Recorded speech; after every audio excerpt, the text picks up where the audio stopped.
Hello, everyone. It's just short a few, but we've got a couple more minutes, so I'm just waiting it out. Y'all feel free to ask me questions while we wait if you'd like.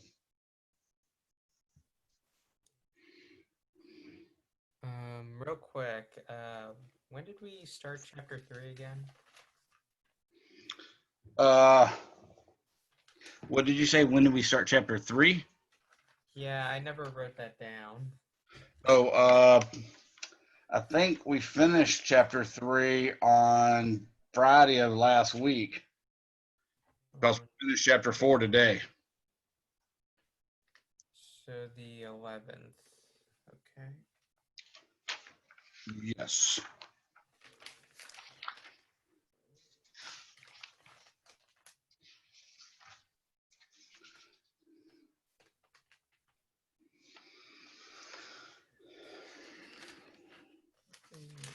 Anyone else have any questions?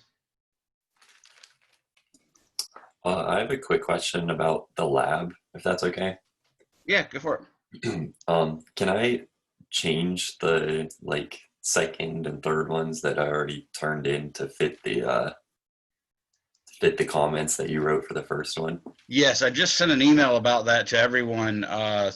In fact, that was my plan from the very beginning, is basically after the first lab, I grade it because I know they're always going to miss some instructions, even though the instructions are stated on the turn-in thing and all that stuff. So I grade it, and I try to grade it as harshly as possible to make sure y'all catch every little error. So yeah, what I intend you to do is to go ahead and resubmit labs 2, 3, 4, and any other ones you've already submitted. Only this time you've got to include the word correct in their name, and do them correctly. So when you do that, I'll go ahead and grade them, and I'll know which ones to grade, and your grade will be better, obviously. Okay, sounds good. Thank you. You can't resubmit the first one, but like I said, all the other ones you can. And now you normally drop the lowest, anyways. Oh, okay, sweet. Okay. Anyone else? I know in the math and the program lab, whatever, the program, it says that the homework for chapter 4 is due this Sunday. Is that correct? I missed something about what you were saying. The chapter 4 homework is on Pearson. The dates I set should be accurate.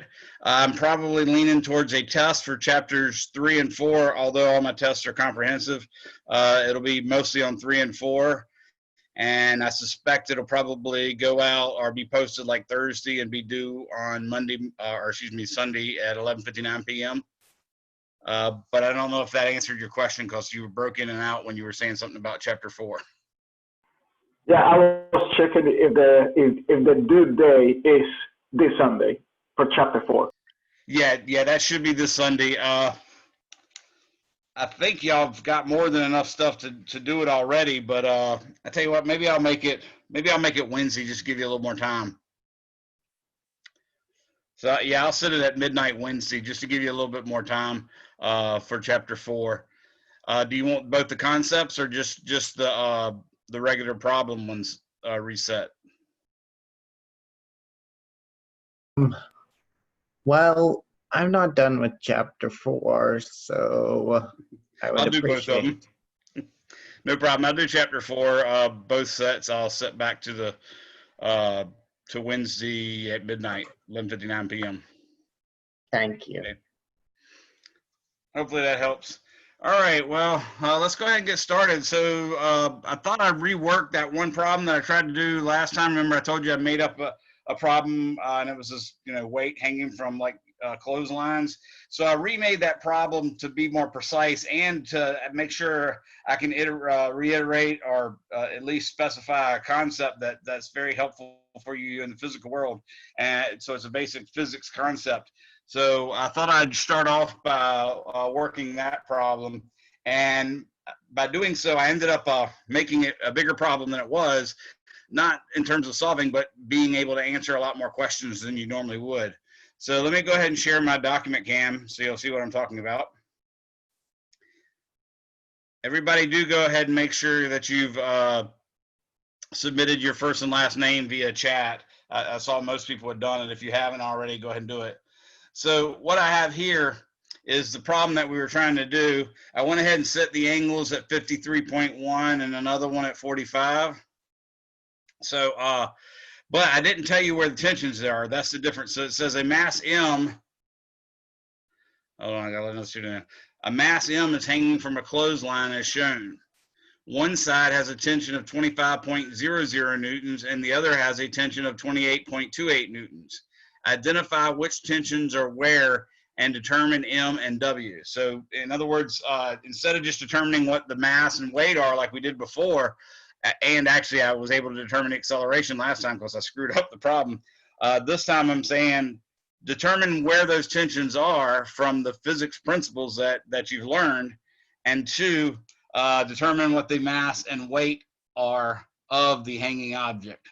I'm trying to make sure that decimal's clear there. So here's the trick. What we have here is a tension and another tension, and those two tensions have to support this. So I'm saying this is a hanging mass, so it should have no acceleration. That means the summation of forces must equal to 0 because Newton's second law says the summation of forces is equal to mass times acceleration. If this object is not accelerating, then the acceleration is actually 0.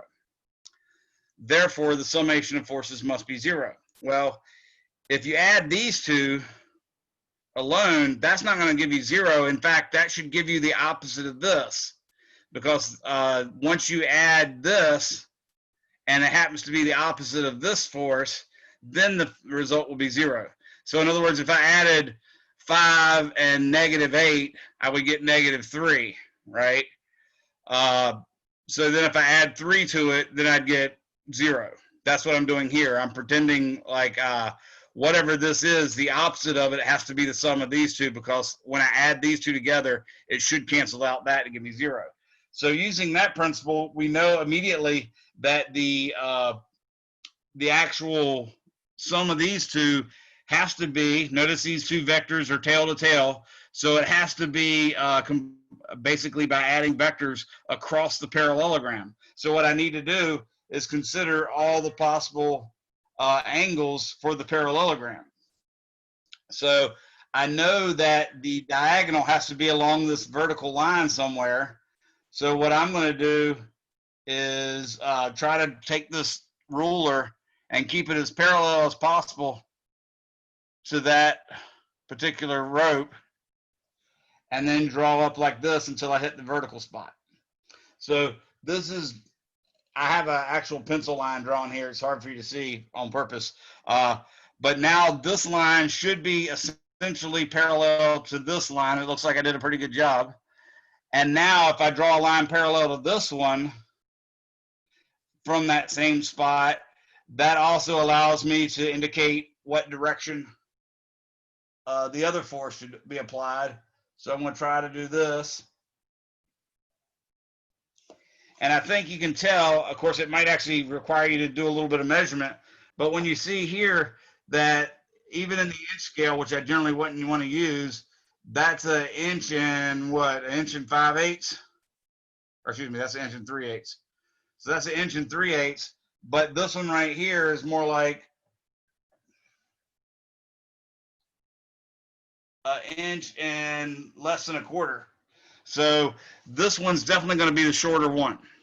Okay, so that tells us the steeper angle is actually going to be the one with the largest force. So I now can say, oh, this one must be the 28.28 newtons, and this one must be the 25.00 newtons. Okay, so notice how I did that. This vector right here has to be the negative of W, if I call W that vector.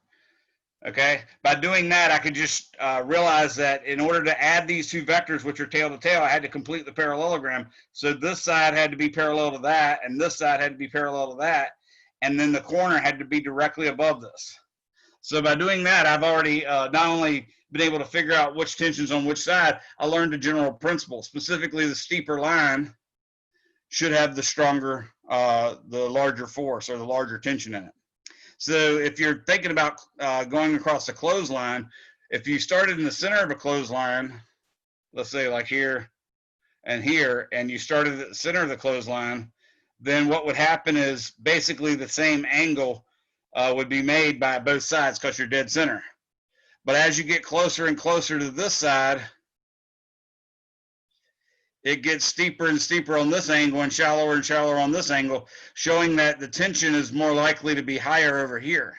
So that's a neat little thing, and it gives you an idea, hey, if I start to climb, you know, a tightrope basically, when you first walk from one end of the tightrope, this side has all the tension in it, and as you get closer and closer to this side has all the tension in it, which is a wonderful parallel to, let's say, you and your weakling brother or sister or whatever have chosen to carry something, and it's kind of heavy, right? So you decide that you're going to put it on a plank, and your weakling brother or sister can't carry as much as you. So would you want the weight closer to them, or would you want the weight closer to you being the stronger, bigger person? Closer to you. Closer to you. So that's sort of an exact parallel. The one that's closest to the actual weight is the one carrying the brunt of the force. And we don't have the physics yet to teach us this principle. But by exact analogy with this, we can figure it out, and it turns out to be the right answer. So that's just a nice problem that I like for obvious reasons, but obviously it covers a lot of different scenarios. So now let me show you how you actually solve this problem. Now what we have to determine is M and W. So what we have is a force of 25 newtons at 53.1 degrees. Using our special 3-4-5 triangle, I think you can see 53.1. We're looking basically, the 53.1 should be opposite the big side, which is the 4. It should be touching the adjacent side, which would be the 3, and it would be, the hypotenuse would be the 5. So this is evidently 5 times 5 is 25. So this one must be 15.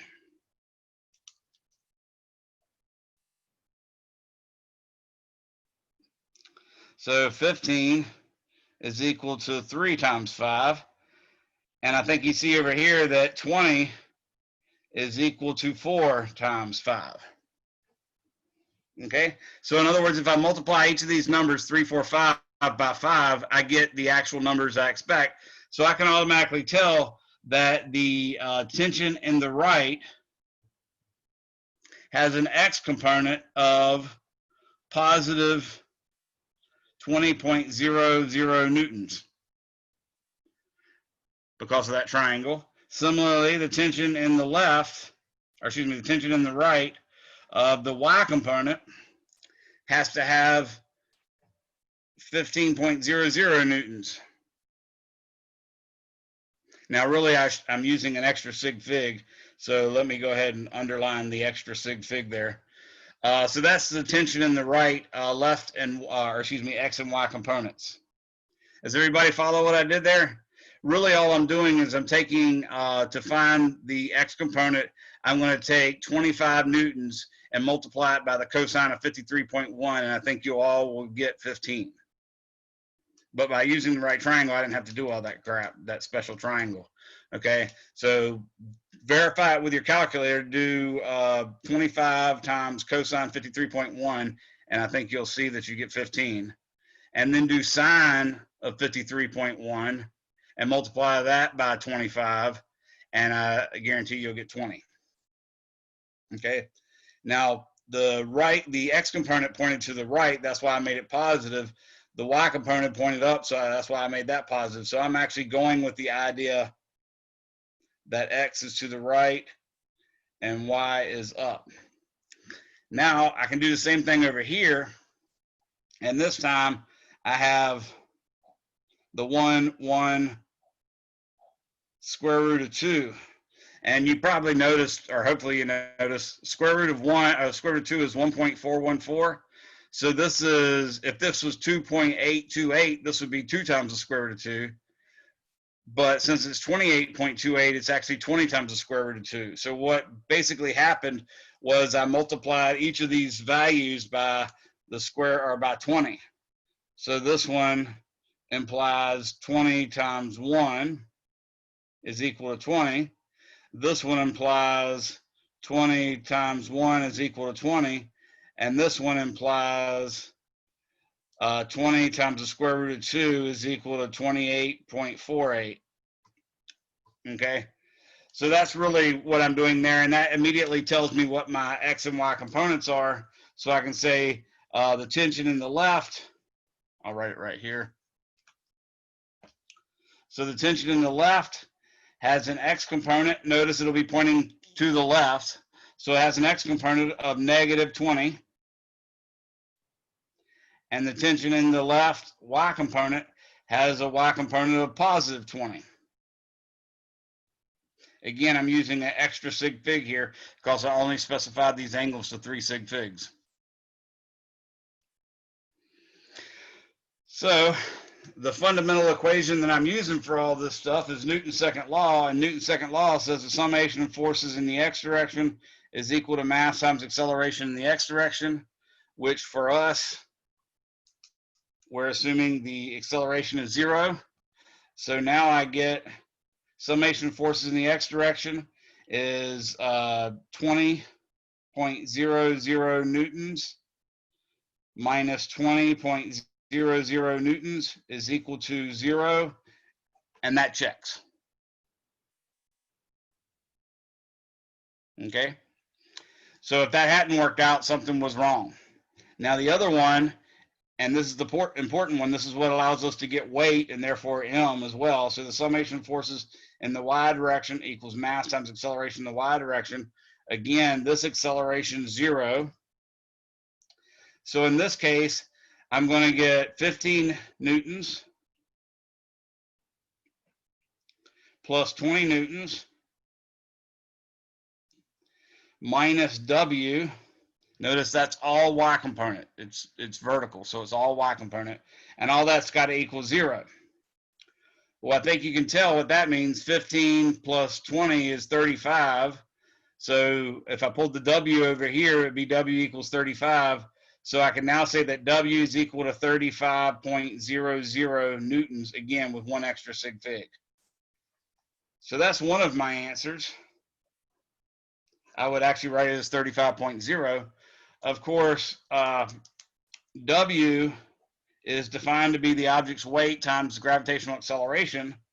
So that means the mass is actually equal to W divided by G,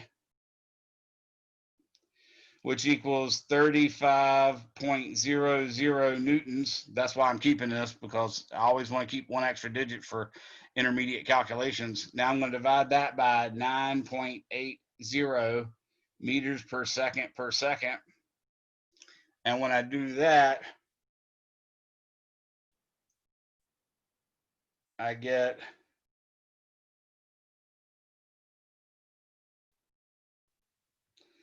3.571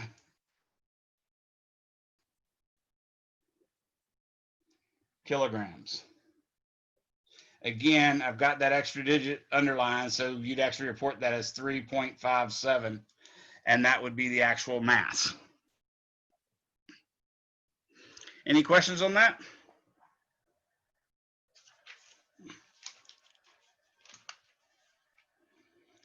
So there it is in its entirety, and all the extra examples I did. Again, don't let the fact that I use these special triangles confuse you.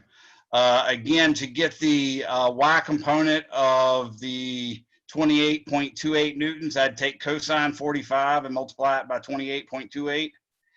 And you might want to verify that that is in fact 20 and it points upward.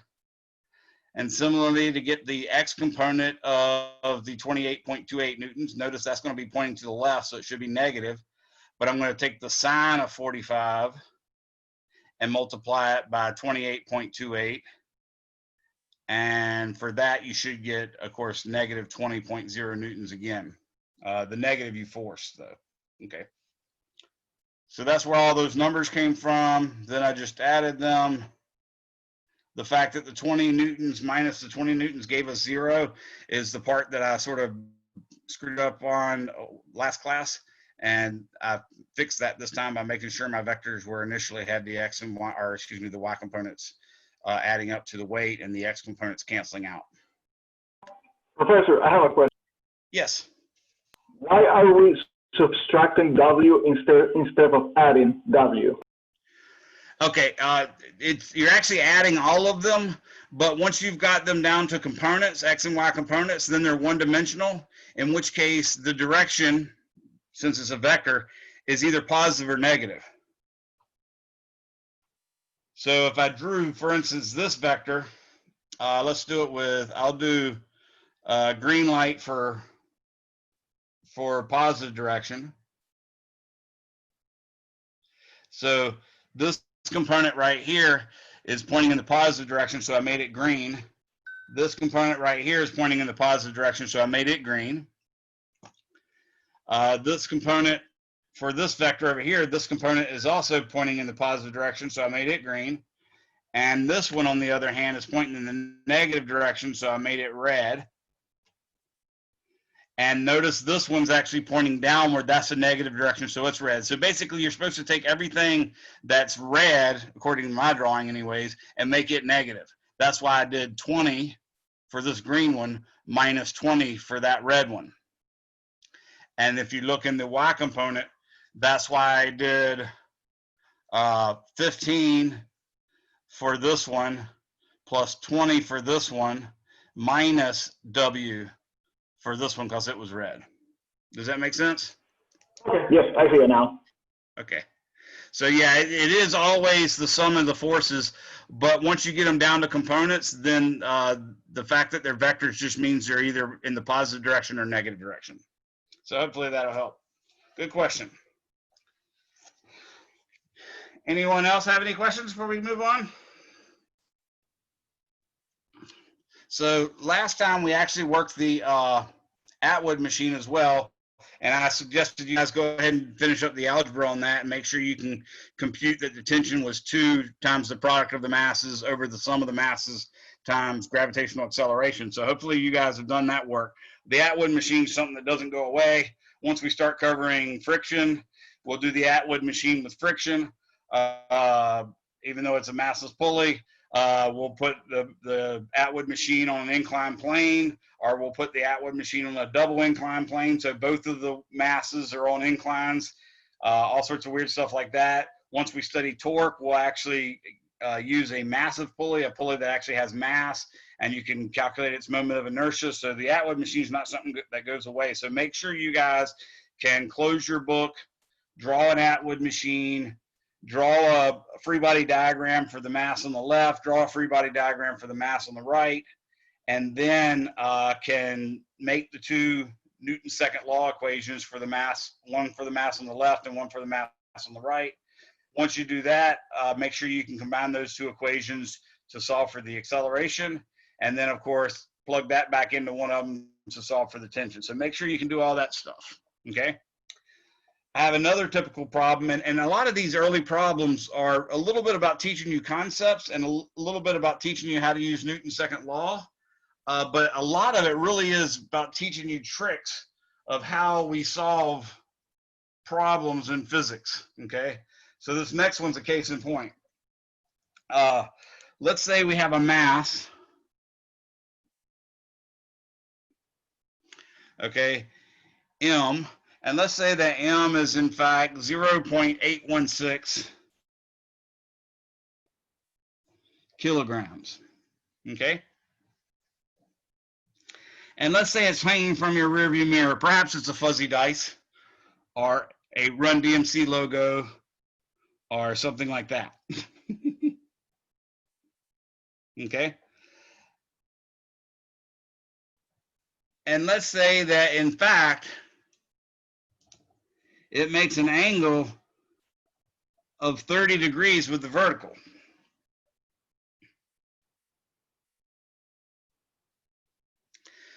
What I would like to know is what is the actual acceleration of the car when this is happening?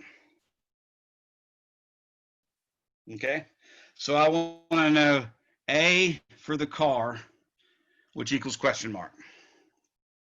Okay, So what we have here is a force. It's called a tension. And tensions always act parallel to the string, right? They can't act off the string axis because that would give the string some kind of strength that it doesn't have. And you can't even compress them because, you know, try to push a noodle into a light socket and see how that works out for you. Well, actually, don't try that because you might get enough progress to get shocked the crap out of you. But anyways, try to push a shoestring through a hole in a pair of sweatpants or something like that. So anyways, you've got a tension here, T. We don't know what that tension is, okay, but we know it exists because it's got to be the thing that's not only fighting gravity, because clearly this little mass wants to fall, but it's also causing it to accelerate forward, right? So that's sort of a big deal. Now, the other mass that we have hanging on it, or the other force that we have acting on it, is actually acting in the downward direction, so I can draw it a certain color. And I'm going to say that's the weight of the object, which is equal to m times g, at least in magnitude. Okay? Now, if we're assuming this thing's smoothly hanging at the end of the string as opposed to bouncing up and down, then that means these two forces must in fact add to give you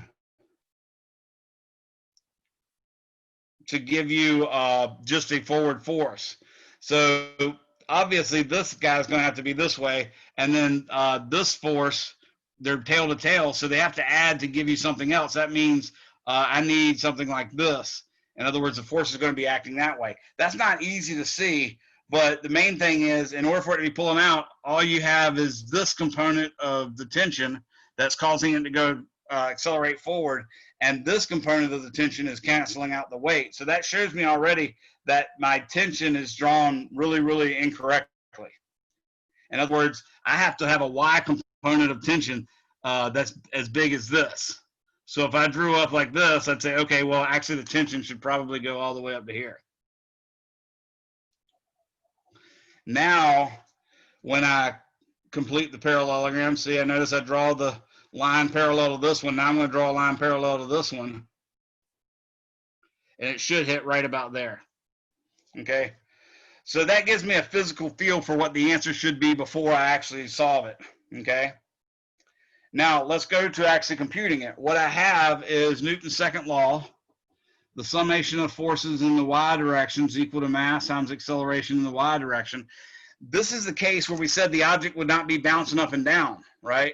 So this is a case where the acceleration has to be 0 in the y direction.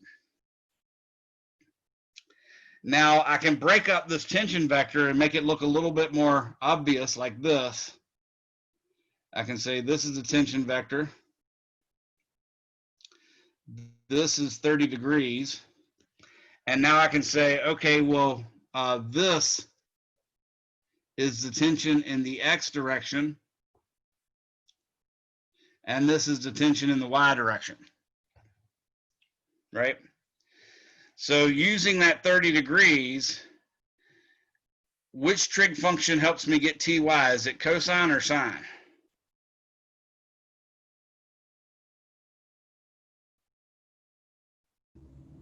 Would it be sine? Cosine. It's a cosine on this one. Notice it's actually touching the angle. The angle is this one right here, and the one touching it is the adjacent, so it has to be cosine. So what we have is cosine 30 degrees is equal to adjacent, which is t sub y, over hypotenuse, which is just the tension. Okay? Now, as I told you, it's always best to go ahead and do this until you can take your training wheels off, is always compute the sine and the cosine and then use them. So the sine would be opposite, which is t sub x, over hypotenuse, which is t. So when I want to do this, then the summation of forces in the y direction, all I have is ty and w. So I'm going to say this gives me ty, which is t cosine 30 degrees minus w is equal to 0. So I can actually find out the tension. The tension is going to be w over cosine 30 degrees. And we already know w. In fact, if I multiply m times g, I will get exactly 8.00 newtons. That's why I chose that number. Okay. So this is 8 newtons divided by cosine of 30.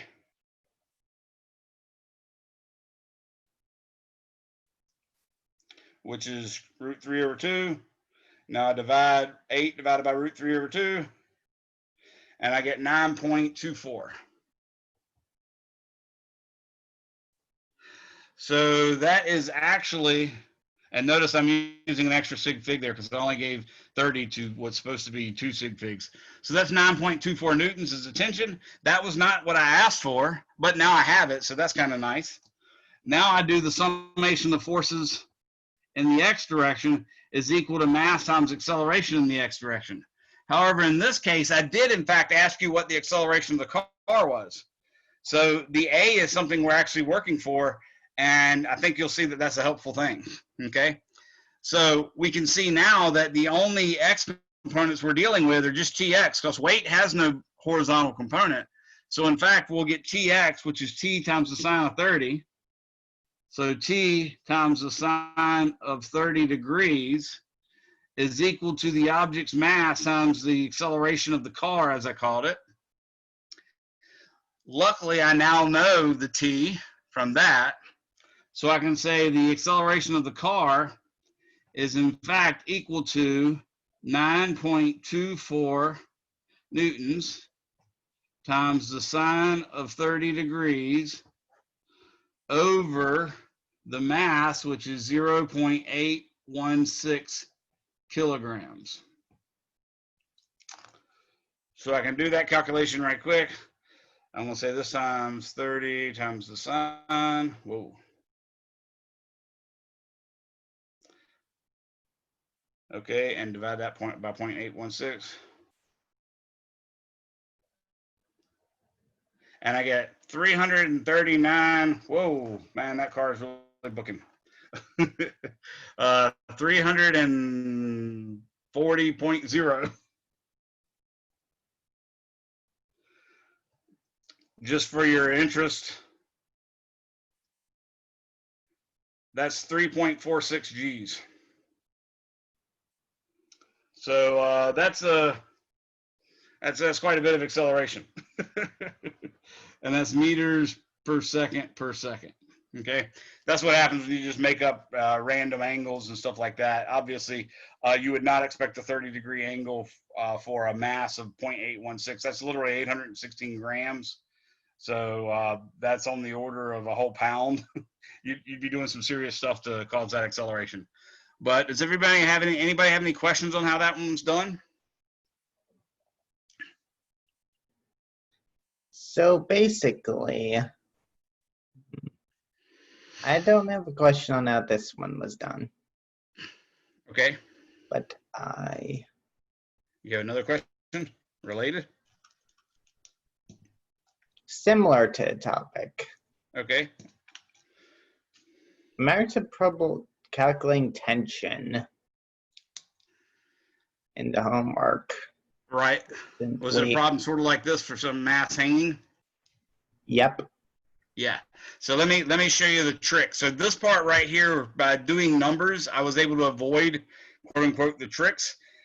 If I asked you to solve for the tension, say, what you might have to do is you'd come up with t cosine theta minus w is equal to 0. See, that's the same equation we found there. So that'd be one of the equations. And you'd find that t sine theta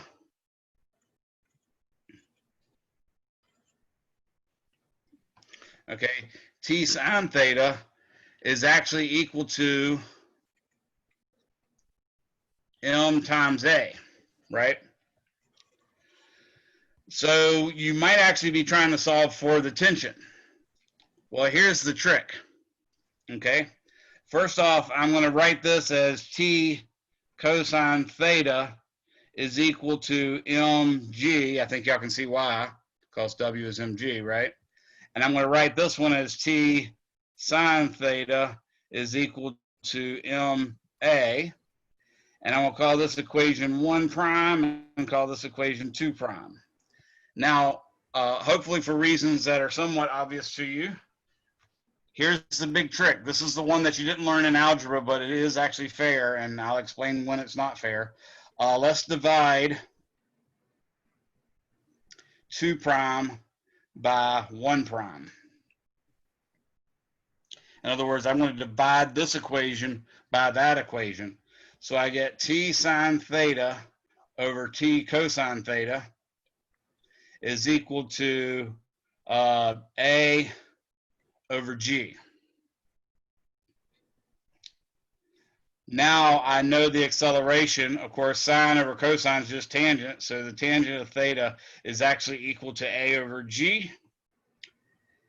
Now all I have to do is plug this back into either one of these expressions. Once I have a, obviously I'd probably plug it in there, and then that allows me to get t. Wait, so you're dividing 2' by... Yep. I divided this whole equation by this whole equation. So I divided this half by this half, and then I divided this half by that half. It's a Okay. neat, weird little trick, right? Yeah. But it works. The only reason you can't do this is in the special case, obviously, where the denominator happens to equal 0, but we wouldn't be really studying that problem. So most of the rules that bite you in the rear in mathematics, a lot of them just disappear when it comes to the physical world because you couldn't have such a thing anyways. Yeah.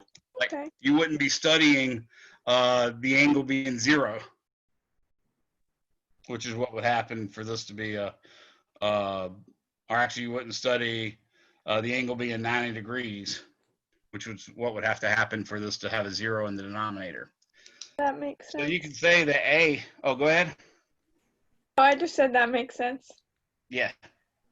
That happens a lot with physics. So we found from this that a is equal to g tangent theta. So if I wanted t, now I could just say t times the sine of theta is equal to mg tangent theta. So t is equal to mg times tangent theta over sine theta. And of course, tangent theta is sine over cosine. So this is just mg over cosine theta, which is exactly what you would have got there. So that's how you can actually get the tension. So we've managed to find a way to get the acceleration, and we've now figured out a way to get the tension. So this is what I was talking about, how we do some of these rudimentary problems in physics, and they're a little bit about teaching you the concepts and how to use the equations, but a lot of them are just about teaching you math tricks that will come up from time to time. So the options you are dealing with day in and day out is you'll often have 2 equations, 2 unknowns, or 3 equations, 3 unknowns. Remember, you have to have 1 equation for every unknown or you can't solve it. So that's one rule you want to think about, and that's sort of, I think they call it the fundamental rule of algebra or some rule like that. The other thing is you've got techniques to solve those equations. One technique is solve 1 equation for one of the variables, plug that in the other equation, and if there's only 2, then you're done. Another one is you can divide 1 equation by another to get rid of 1. Another one is you can actually, like we did with the Atwood machine yesterday, one happened to have a positive t and one happened to have a minus t, so we added those 2 equations, and that made the tensions disappear.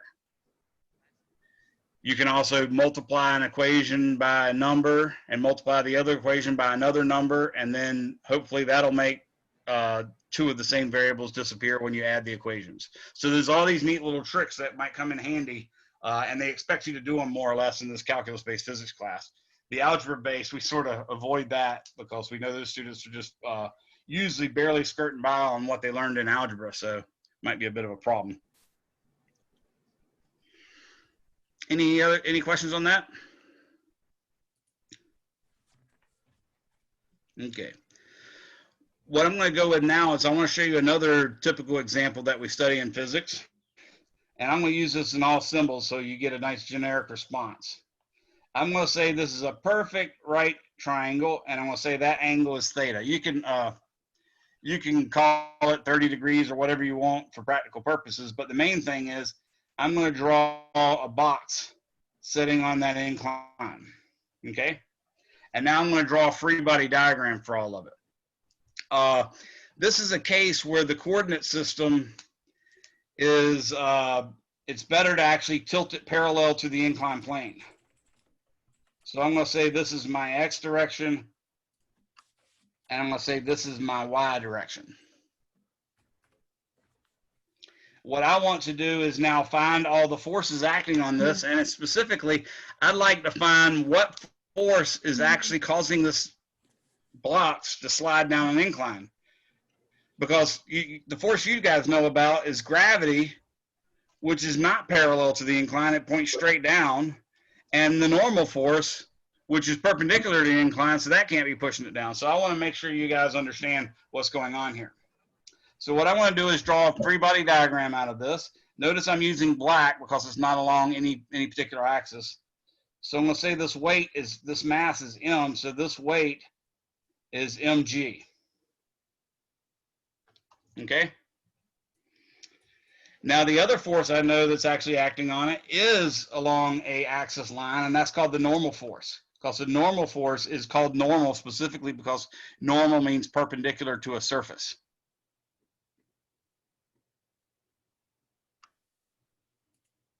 I'm trying to draw it sort of big and thick so you can see it separate from the y-axis.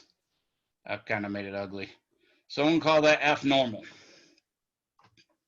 Okay, so those are the two forces we really know of.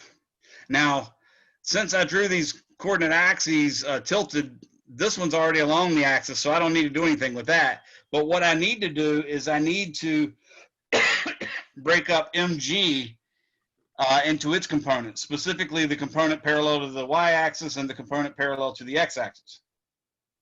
So what I'm going to do is I see the x-axis one should be actually in the positive x direction. So I'm going to draw a line parallel to that. It goes roughly like this. And then I'll draw a line, since this one's going in the opposite direction, I'm going to draw it green.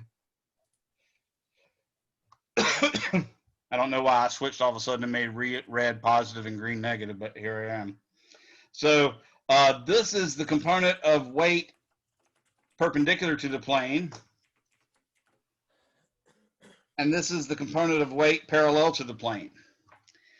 Now, we've got to figure out how this triangle and how this angle and this angle are related, say, to that angle. Can anybody see that just by looking at it, what angle this is or what angle that is? Is that a 60-30 triangle? If I actually drew this at 30, yes. But can you tell me for the arbitrary case of theta, can you tell me if any of these angles inside here are theta?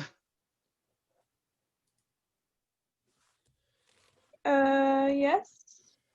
Maybe. Okay, what's that? Is it the top one? Yes, and here's why. Let me draw it separately so we make sure everybody understands. I'm going to put this right here on this edge to make it sensible. So I'm going to put that triangle on the edge. What I'm going to do is I'm going to draw this triangle, which is the angle theta. And then I'm going to draw this triangle. Notice this one, this line is vertical.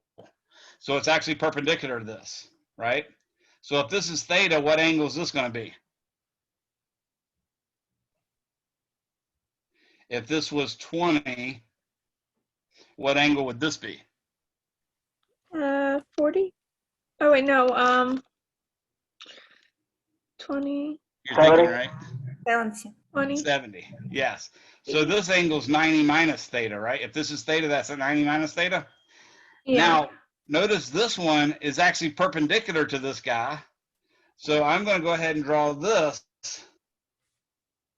perpendicular to that. So what I now know is that this angle and this angle makes a total of 90 degrees. So if this one was 70, what's this one going to be? This whole thing's 90. 20. That would be 20. Yeah, so this one would be 20, which technically was our theta to begin with. So now you see this angle right up here is theta. So this component is mg cosine theta. And this component down here, the red one, is mg sine theta. Okay? So here's another case where the normal force is not the weight, okay? So let me show you what we get. Summation of forces in this new y direction. Now, we're assuming this block is just sliding down smoothly. It's not going beep, beep, beep, beep, beep, beep. So the acceleration in the y direction really should be 0. And the forces I get for that are Fn, that's the positive one. That's the normal force. Minus mg cosine theta. And that's equal to 0, which shows us that the magnitude of the normal force is just mg cosine theta. So that's what I meant by yet another case of the normal force not being equal to the weight. Now, the summation of forces in the x direction is equal to mass times acceleration in the x direction. Well, we're actually assuming this thing is accelerating, so we're just going to call that a. We're not even going to subscript it x. And we only see one force acting in that direction, and it's this component right here. So we get mg sine theta is equal to ma, or a is actually equal to g sine theta. So this is something that's going to be used over and over and over and over again. So this is one of those fundamental little examples that we use it so much, I had to show it to you in the simplest possible case, because now I can take and, hey, let's introduce friction. I'm going to put friction in here between this and that. So then I have, if the block is sliding this way, I'll have friction pointing that way. Or if the block is sliding up the incline, then I'll have friction pulling back that way. Or let's soup it up even more. I'm going to tie a little string to it, run it over a little pulley, and have a weight hanging down here. So that's like an Atwood machine, only it's an Atwood machine where one of the masses is on an incline and has friction, right? So all this little stuff that I'm doing here are all little fundamental itty-bitty tools that you'll need to be able to solve physics problems for the rest of basically the whole year. Wait, so can you explain how the mg sine theta equals ma again? Okay, so the only forces acting along this x-axis, notice this one's perpendicular to it, so that's not there. This one's also perpendicular to it, so that's not there. This one has a component, but we already broke it up into its components. So you forget about that once you've broken up a vector into its components. You only pay attention to its components. So basically, the only force acting in the x direction on the mass m is mg sine theta, which actually ends, by the way, right here. I drew it past here because I was trying to get the lines lined up, but it's basically just this vector, which is mg sine theta. So that's the only force acting, so that's why it's on the left. And then m times ax is the right-hand side of Newton's second law, and I said we'll just call that a, so that's ma. Okay. Okay. If you, I think it's the very first episode of Big Bang Theory, where Sheldon and Leonard got roped into carrying a bedroom suit or something upstairs for Penny, and he said, the stairs look to be sloped at about 30 degrees, so that's mg sine theta is the force, g is about 10, sine of 30 degrees is about 1/2, and Sheldon says, it's exactly 1/2. But anyways, you can now see what they were talking about. It's mg sine theta is the force on an incline. So that's the actual force that pushes you down a mountain when you're snow skiing. Is that neat? Repeat after me. Yes. All right. Anybody have any questions?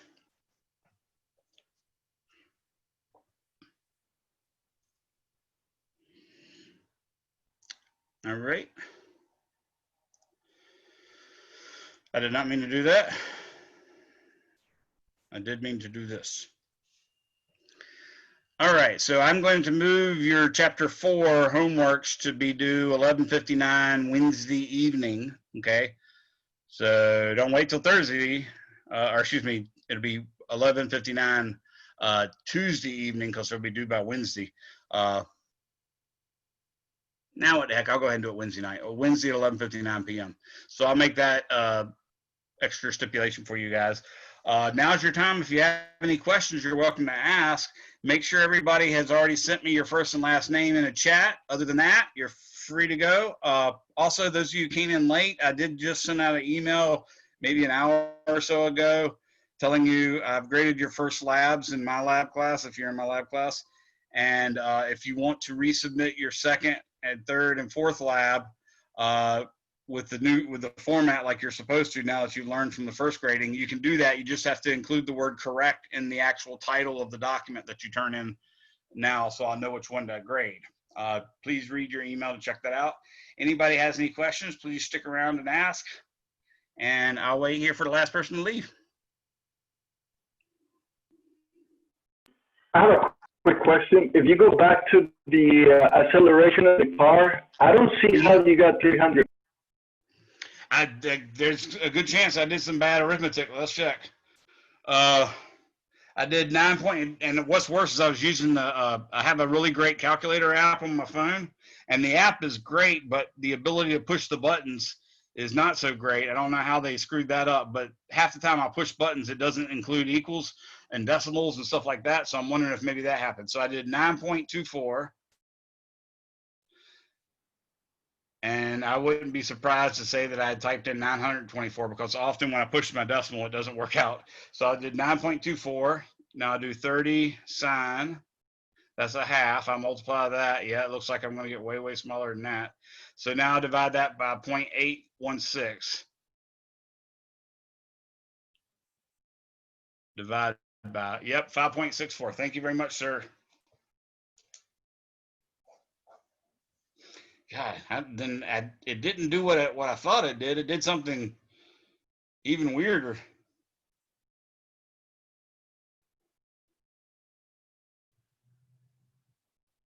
I don't know how that math got up that way, but that's why I don't like numbers. So yes, the answer should be, let me go ahead and change that for you guys while you are looking at it.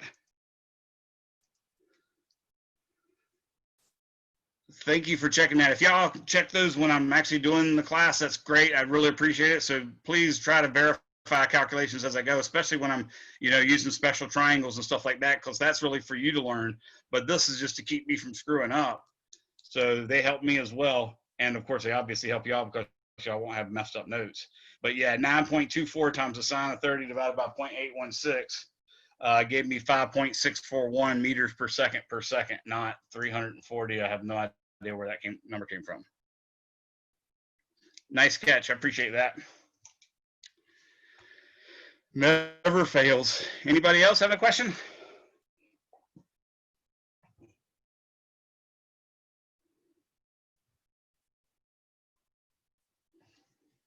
All right, like I said, I'm gonna wait here for the last person, and then we'll call it a day. Sean, you got one? Tara? Mimi? No, I'm good. Thank you. No problem. Man, I don't know what that, geez, how did I get 340? And why did I not question it? Jennifer? Tara? So yeah, I think this morning I got that email saying like we could correct the lab and stuff. Right. Is there any way that you can, because I think I know what I messed up on, is there any way you could go look at it just to double check I think I know what I need to fix? Is there I any? actually put the comments on it and told you what it was. Okay. So if you look in the actual graded document, I think you can click on the grade in your grade book, and it has my comments. Okay, because I think it's just I need to change the font to instead of being like pencil or black, it needs to be like blue or. Yeah, did I take off like 5 points or did I take off like 25? It was 25, so I believe it's just that I need to change. I'm just gonna retype. I'm just gonna type it with a different. Yeah, one of the things is basically you got 25 points off if you didn't do this very specific list of things, and that was take the Word document, enter in the individual spreadsheets in the place where they call on them or in the place where you create them, and the individual graphs in that, and then I'll fill in all the answers in a different color font. So if you failed to do any of those things, then as well as putting in the calculations where you're supposed to, then that would have been 25 points off. Do you want, because I know the first lab was just us doing the measurements, so do you want me to fill that out, everything? I did it in pencil, so just everything instead of being pencil being like typed it out in a different color, I right? would not take time to type out any calculations because that is it's a really monumental waste of time. I would continue to do your calculations, your sample calculations in pencil and just take a snapshot of them with your camera and then insert the photo into the Word document. And just And then have the of course, data, but have the data done in like color, right? yeah, at least the fonts put like in red or blue or something. You can put it right in the table in the Word document, and that'll be fine. Or if you had to write them in, that would be fine as well. But you'd want to take out the table that's in there and put in your own table with the handwritten stuff. And I don't also, mind. I can tell handwritten from regular text. So if you're putting that in there, it doesn't have to be red or something like that. okay, and also, I remember last week when we were preparing for the last test, you said if we did a couple practice problems, we can submit it to you. I've been meaning about that. I've been forgetting. How do I submit that to you?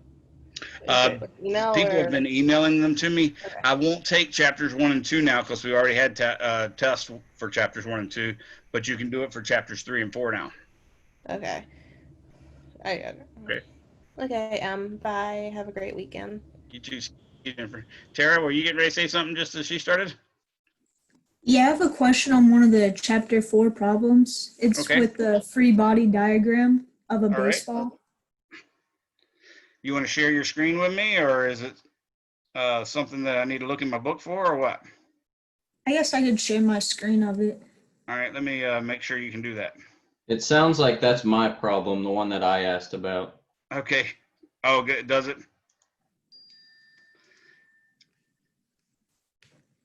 Okay. You should be able to share it now if you're ready. Is it the one with the baseball bat? Yeah.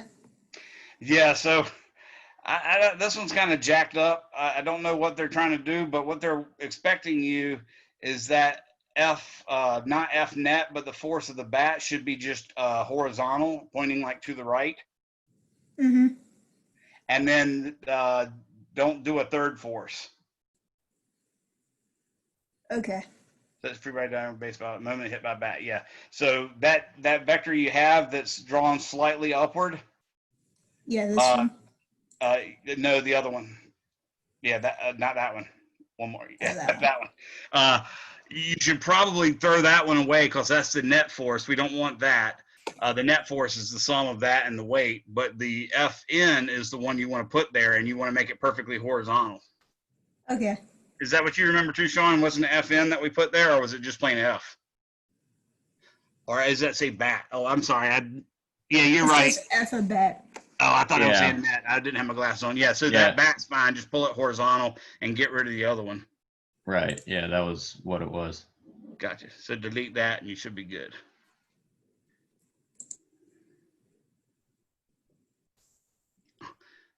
Might be too old or something. Been online too long. Yeah, to see. probably. I don't know. So, but that should work, and I did that with Sean, and we got it right that way. Okay. Okay. And the other ones,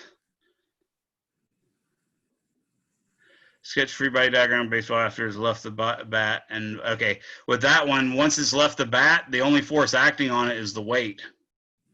Okay. And of course, that acts downward like you drew before. I still ain't Okay. figured out what that stupid bar is, though.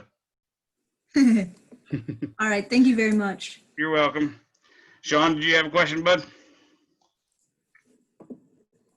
No, I was just helping with that one. Okay. That, cool. yeah, that one was a pain. to get right. Yeah, I hate it when it's something minor like that because it's, makes students really question their knowledge and what they learned, and it's for no good reason. Yeah. Have a good one, Sean. How about you, Mimi? You waiting Thank for you. something, or Jay? Oh, for me, I just have a question with your comments. That's all. Okay, what's that? The comments on the lab, for instance? Yes. Okay. Have you seen the email that I sent out this morning? Yes, I did. And also, I read your comments on the right side. Mm-hmm. Just having a very hard time articulating that. That's Okay. all. Yeah, so the main thing is what I want is you to take the Word document that I put out for the lab And like where it says, make this column in spreadsheet, make this column, and then put the data in here, right there in that spot on the Word document, I want you to take a screenshot of the Excel spreadsheet and paste it right into that section of the Word document. The same thing with the graphs where it says make a graph of this, right there where it tells you to make that graph. I want you to go ahead and throw that graph right in there too. So you just do, again, another screenshot. If you're using a Mac, that's Command-Shift-3. If you're using a PC, you should be able to use the snipping tool. And you can actually crop those too. You don't have to take the whole screenshot. You can make it small so it's only the data that you see in the columns or whatever. That makes it a little easier and a little nicer for you. And then any answers you fill in or any blanks you fill in, which any blanks that you leave are intended for you to fill in, you should fill those in with a different color font. So like you type it in, but type it in with blue or red or something like that. Yes. For example, lab 2, it's all about like circling the right answers. So do you expect us to circle it in a different color pen or something? No. What I would suggest on those, and I explained that a little bit in the email, but it's hard to necessarily understand. What you're going to do is highlight the text of the answer you think is right, and just color that red, that font red, or that font blue, whatever your color. Never color the wrong answer. Always color the correct answer, and then I'll understand that that's the one you think is correct. Oh, that makes sense. And I think that's probably the easiest way to that, because it's a pain trying to draw a circle. So you draw a circle and then it's filled. So you got to say do not fill, and then it's just a nightmare. Yeah, what I did for lab 2 was I just use a pencil, circle the right answer, and then scan it. But you can do that too. It's just that takes a lot of time. So I was trying to find the way that's quickest for y'all and easiest for me to read. So if you want to do it that way, you're welcome to. It's just like whenever it's pencil marks or handwriting, I can tell that it's different from the rest of the text. So you don't have to do special font colors or anything like that, but it takes more time to scan and all that stuff. So that's why I didn't want you to have to do that. And, except for something that you physically have to make, like a hand calculation. yes, thank you. No problem. Jay or Jose, y'all got questions?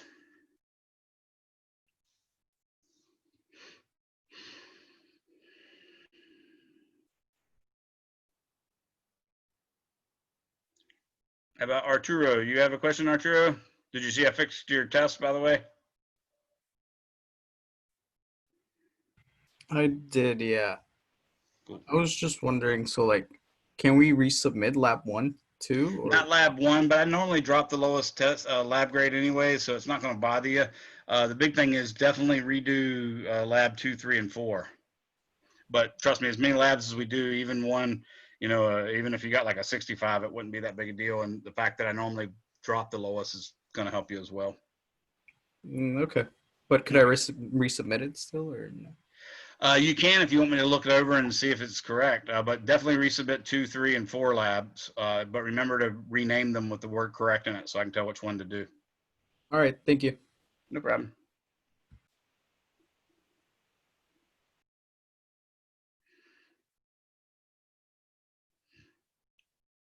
Elliot, you have a question? He's just connecting in some way. How about you, Jay or Jose? Or I assume it's Jose, not Josie.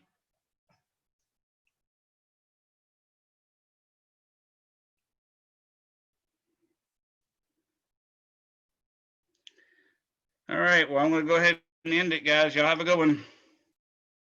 Bye-bye.